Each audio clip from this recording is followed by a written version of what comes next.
Alright my friends, welcome back to Frogboy X1 Gaming. I'm Andrew and today I want to talk a little bit more about PlayStation 5 Pro and why I really like mine, and I do kind of feel like once you separate yourself from all the noise out there, the people that are, yeah, it's not worth it, and then the people that are just like overhyping it, you know, all the Captain Saver pros out there, and you kind of just bring yourself to the middle and you ask yourself, okay, do you have a 4K TV?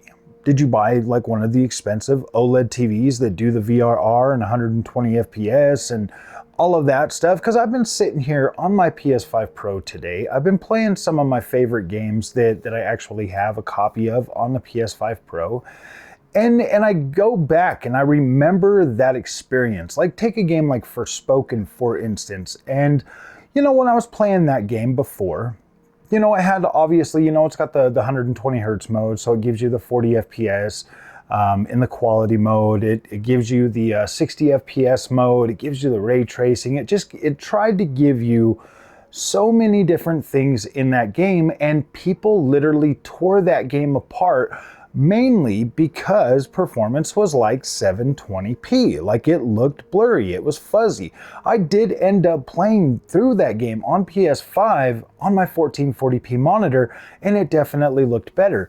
Well, now when I revisit that experience and I go back there on the PlayStation 5 Pro and I look at that same performance mode on my 4K OLED, I'm absolutely blown away that now it looks closer to 1440p. Like it looks really good, and it's fast and it's fluid and it just feels amazing.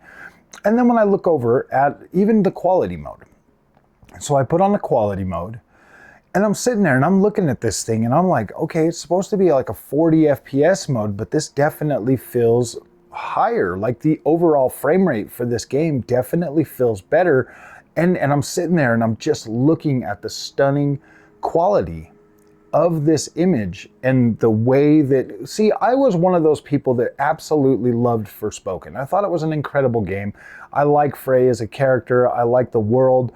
The story was actually not too bad. I mean, it was pretty good. It was like what I would call like top shelf video game. I know that there's a lot of new story games out there that really do go for the whole like movie aesthetic and all of that stuff, and they really try really hard to bring you like this fleshed out, like over the top story content. Well, in a game like Forspoken that is, you know, pretty much this world, this fantasy world that revolves around magic and stuff like that. Like it was cool, man. I really liked the overall plot and the overall story for that game. And when I'm sitting in there and I'm playing this on the PlayStation 5 Pro in the quality mode, and I'm looking at just how incredible this world looks on a 4K screen on the PlayStation 5. Like I had to play through it again on the PC. I beat it twice. I had to play through it again on the PC with like the max settings and just like fully, you need a very powerful PC to run this game at like well over 60 frames a second at 4K. You got to have at least 16 gigs of VRAM on your GPU or you'll get stuttering and all kinds of stuff. And it was just weird to see how much power I needed on PC just to run this game. And then I'm sitting here on the PS5 Pro and I'm like, damn, this would have been a good experience at 4K in the quality mode. Like I could have played this. It's not dropping, it's not getting stuttery, nothing. It just feels incredible. You know, and then I look over at a game like Assassin's Creed Valhalla. Now, Valhalla was one of the launch titles that came out with these new consoles. I mean, it was a cross-gen game. We got 60 FPS. We got higher resolutions.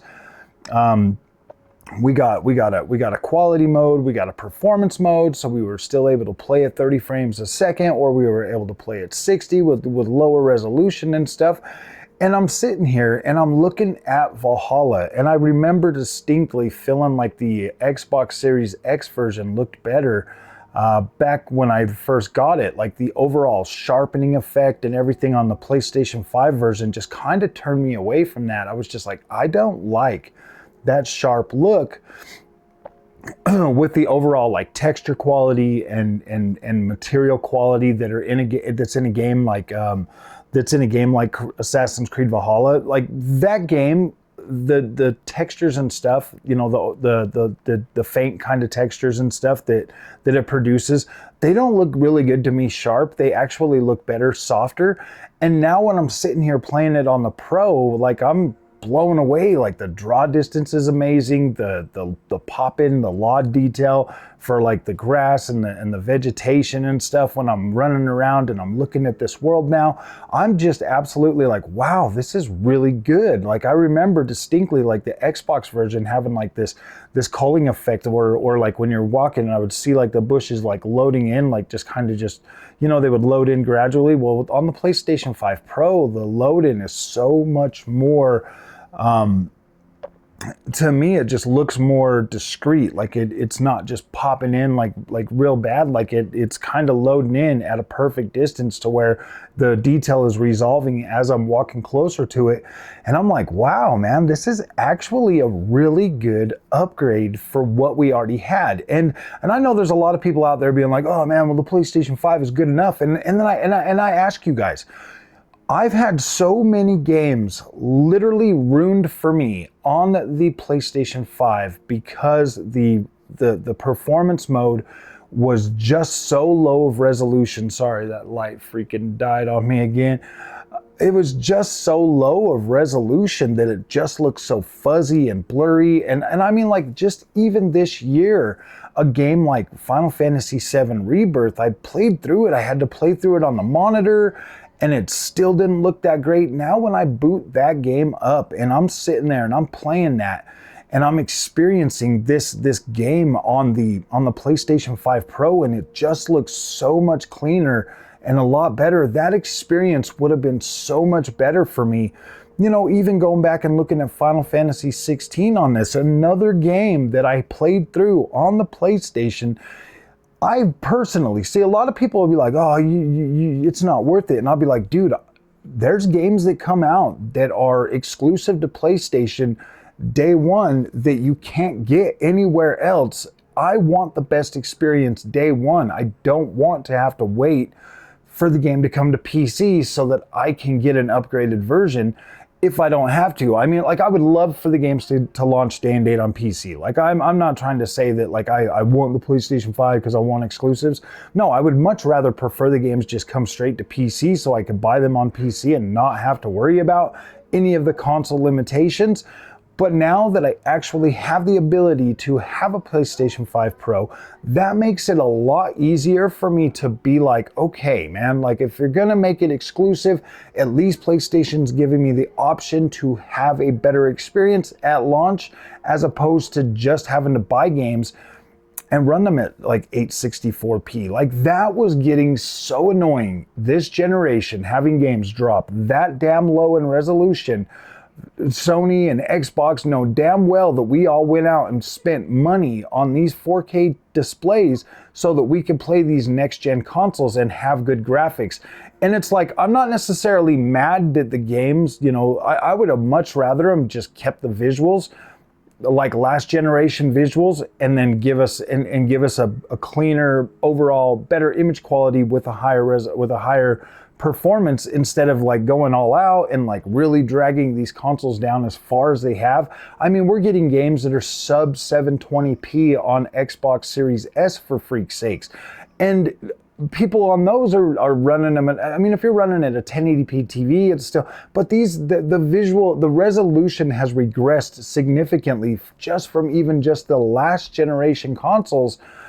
I mean, I guess if you look at it from this point of view, there's always a 30 FPS mode, and it's always, you know, really sharp, high quality. So it's not like we've really lost much, as long as we're willing to stick with the older style of games and playing at 30 frames a second. But we all knew immediately, once we started playing games at 60 frames a second this generation, that that was going to be what we wanted going forward. And we were absolutely going to be like, no, this is what we want. I mean, I ended up buying a PC this generation because it just wasn't hitting the mark for me with these next gen consoles. And I was getting to the point where I was like, my freaking gosh, man, like, this is so damn annoying that like every single game that comes out, I mean, I started getting mad. You know, Xbox launching games at 30 frames a second with no 60 FPS mode. I was starting to get mad. I was absolutely getting pretty angry. I just started literally buying those games only on PC, and I just gave up pretty much on buying games on the consoles at that point. Like, I was so to the point that I just didn't care anymore. And seriously, before PS5 Pro came out, I was literally getting to the point where I was just going to start foregoing games on the consoles. If they were just going to be locked to the PlayStation 5, I was just going to skip them and wait for them to come to PC later down the road. I mean, obviously with Spider-Man 2 coming out in January, it looks like the time is starting to get shorter before each iteration of game starts to launch on the PC. But you know, my friends, I get that there's a lot of negativity out there surrounding this console. And to be completely honest with you guys, if Xbox had sold an upgraded console, I guarantee we would have bought that too. So I know that the one side, obviously the Xbox guys, are over there just bashing it just because. And I know that the PlayStation guys that are like, oh, it's not worth it. I mean, you listen to something like Digital Foundry, okay? Those guys, man, I stopped listening to them and taking their advice a very long time ago, because, you know, now they're trying to downplay like PlayStation 5 Pro. Well, they're trying to downplay it, then they're trying to upplay it. And it's like, you know what, man? They spent so much time trashing the Xbox this generation and trying to make the PlayStation 5 look good, suckering people into buying that $500 console when, you know, like I don't know, man. I get so tired of like the shills that like Sony, you know, sends free stuff, man. It shouldn't be like that. It shouldn't be like that. They should cover both of the consoles equally, and, you know, instead of this whole like, yeah, trying to make one look better than the other, like they are both sub 1080p consoles, both of them. PlayStation 5 and the Series X, both running sub 1080p games when it comes to Unreal Engine 5 and everything else. And to even utter the sentence that the PlayStation 5 version is better when it's under 1080p is like, dude, you guys have lost your absolute marbles. You're literally saying, oh, well, this one's 964p and this one's 864p.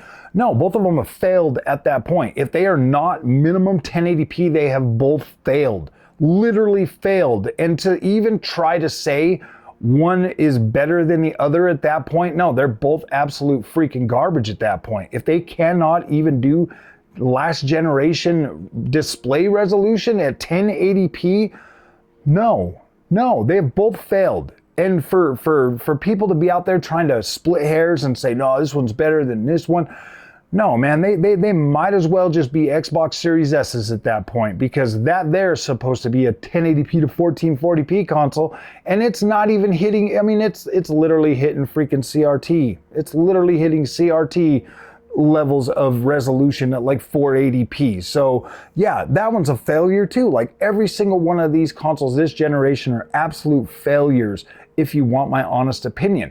PlayStation 5 Pro with PSSR actually puts this console in a place where it's like, okay, look guys, and I've said this before, you might as well just go PC, so you don't have to worry about this stuff anymore. But if you look at it this way, okay, Sony and Microsoft both sold us consoles that are supposed to do 4K 60. Neither one of them hit the mark. They're both freaking well under that. They're well underpowered. And, you know, for PlayStation to bring out a $700 PlayStation 5 Pro, and then, you know, after 4 years, okay, like I wish they would have done this significantly sooner, so a lot of people would have known to just, hey man, you don't have to spend that money, you don't have to buy that $500 console, and then for them to just come out and be like, oh, well, this is for the people that have money, that want better. It's like, most people should have possibly, you know, just waited on the PlayStation 5 and got this one. But I think the PlayStation 5 Pro is definitely a good console. I like mine. I absolutely love it. It is doing everything I needed to do. I've been going back. I've been playing a bunch of this stuff, checking it out.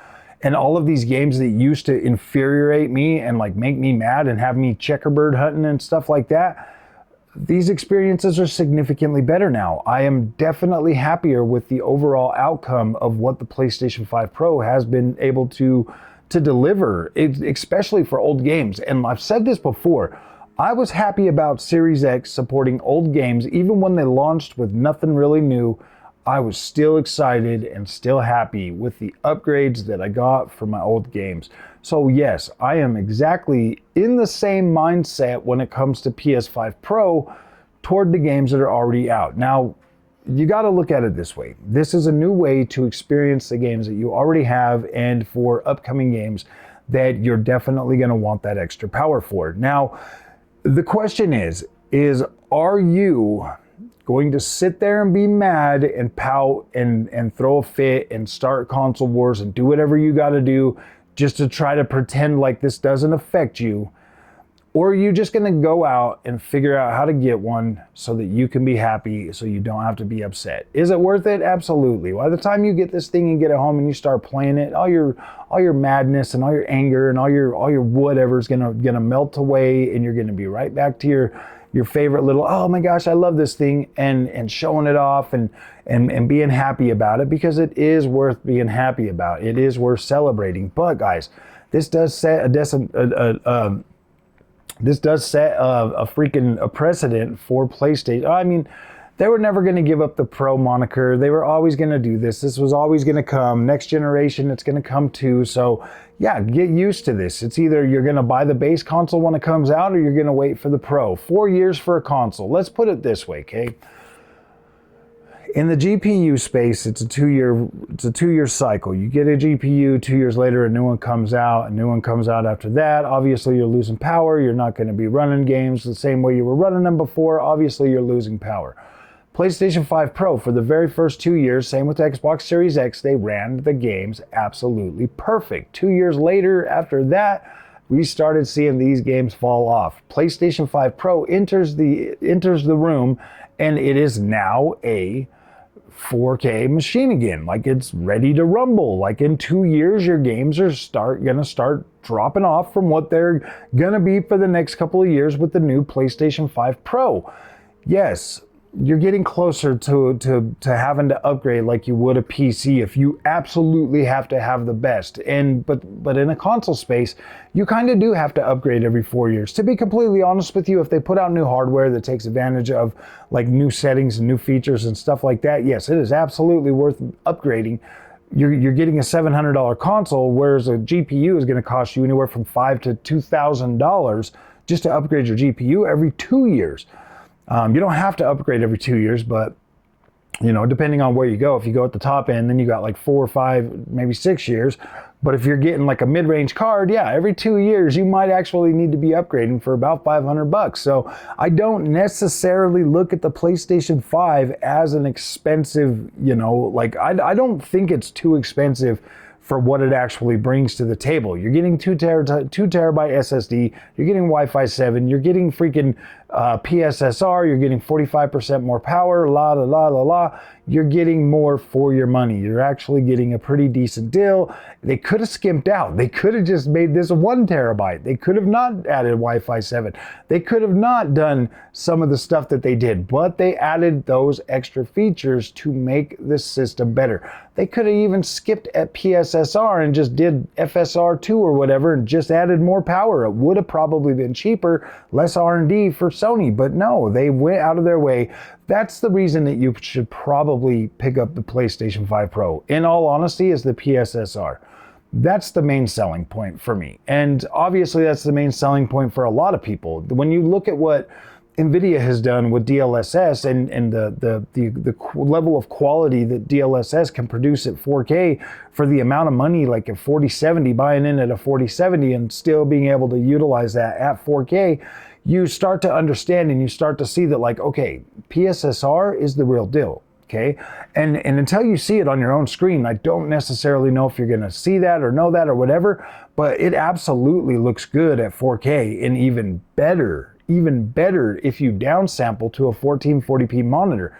I'm telling you guys, you don't have to do it. Like I said before, you could easily go out and buy a 1440p monitor and take advantage of the PlayStation 5 that you already have, but you are going to have to sacrifice 4K for that. Now, if you're the dude that comes home and you're like, man, I just want to kick my feet up and play on my 85-inch big screen, get the PS5 Pro. You absolutely should probably get it. And all these people saying, well, I'll do this sitting distance and all that.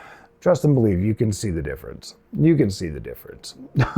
I don't know why these guys say that kind of stuff. That's what you try to tell people when they're trying to look at low resolutions. Just set back, just set back. Low resolutions actually, you know, the farther back you get, the less terrible it looks. But with higher resolution, you need to be closer. You want to be closer so that you can see that. So overall, it's still going to look pretty dang good, guys. So if you like this content, do not forget to like and subscribe. I'll see you guys in the next one. Thanks for watching.